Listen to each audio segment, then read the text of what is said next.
Dneska se podíváme na efekt od Vertexu. Myslím si, že to je nějaký Steel String. Potíž je v tom, že majitel si chtěl vyměnit, nebo ne, že chtěl, ale udělal to, že si vyměnil tady ten náš šlapný přepínač. A nedopadlo to moc dobře. Nefunguje mu tam ledka, takže my se na to podíváme proč. Už jenom to pájení je teda takový divoký. Takže my to musíme celý odpájet a mrkneme na to, kde je problém.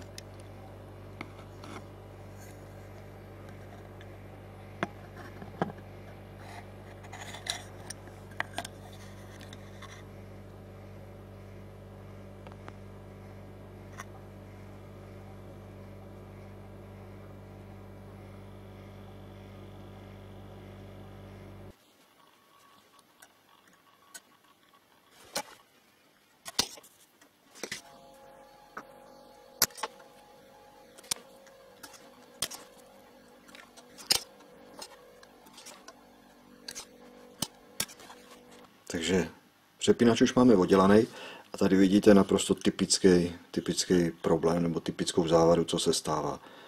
Kde ty cestičky jsou opravdu velmi slaboučky a když to uděláte špatně, tak se stane, že tu cestičku normálně z toho tišťáku urvete, což je tady tenhle ten případ. A potom, když se to špatně zapájí, tak to nemá třeba kontakt a takhle to dopadne. To se fakt musí udělávat velmi opatrně.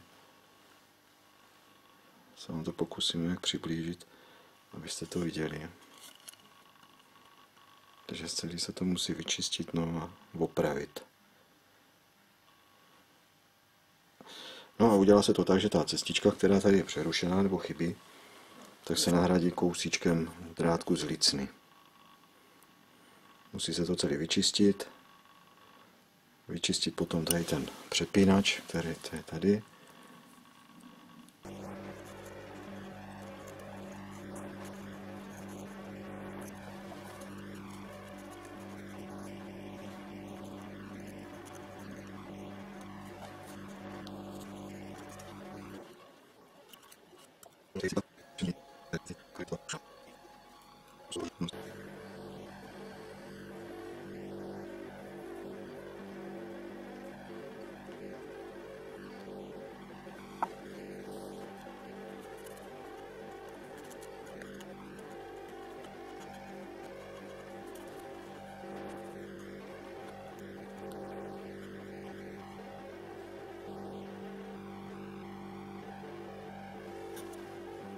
Tady vidíme utrženou cestičku, ale to si myslím, že zachráním.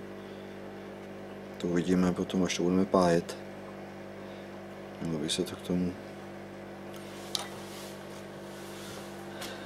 v pohodě přidat.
Přepínač máme vyměněný. To se podařilo, jednu cestičku jsem musel nahradit drátkem, protože ta už opravdu byla nepoužitelná, nebo byla tak zničená, že to bylo nejistý, ta její funkce, jestli by to vůbec vydržela. Takže to nahrazený drátkem. Nicméně závada trvá, že ledka opravdu nefunguje. Takže buď to je vadná ledka, anebo se ještě podíváme, ten obvod té ledky bývá většinou hodně jednoduchý, přes plus je tam srážecí odpor, aby vydržela těch 9 V napětí, takže na té ledce bude nějaký 2 V, 2,5 V a minus se většinou spíná. Tak závada se jednoznačně potvrdila ve vadné LED diodě. Se zákazníkem jsme se domluvili, že tam nebudeme dávat ten originál, tu modrou. Stejně bych ji asi ani nezehnal. Mohl bych ji samozřejmě nahradit někde z obchodu, ale nebyla by to ta stejná barva, co tam je. Takže dáme červenou ledku, jak vidíte. To jednoznačně ono, ale musíme vyměnit odpor, srážecí odpor pro napětí, pro tu ledku.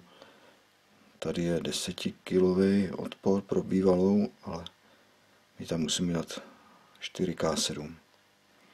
Vidíte, že ta svítivost se jednoznačně zlepší a teď k tomu dávám tady je teďka 10 kg, dávám k tomu druhý 10 kg odpor, to znamená kolem 5 kg, takže 4K7, ale SMD.